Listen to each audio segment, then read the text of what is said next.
ബേത്ലഹേമിലെ തുമഞ്ഞ രാത്രിയിൽ ആനന്ദഗീതങ്ങൾ കേൾക്കുന്ന വാനിൽ ധനുമാസ കുളിരിൻ പൊൻപ്രഭയിൽ കാലിക്കൂട്ടിൽ ഉണ്ണീശോ പിറന്നുവല്ലോ.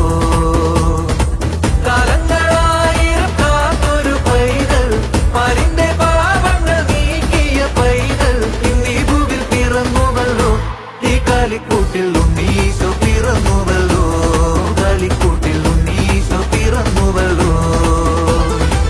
ബേത്ലഹേമിലെ തുമഞ്ഞ രാത്രിയിൽ ആനന്ദഗീതങ്ങൾ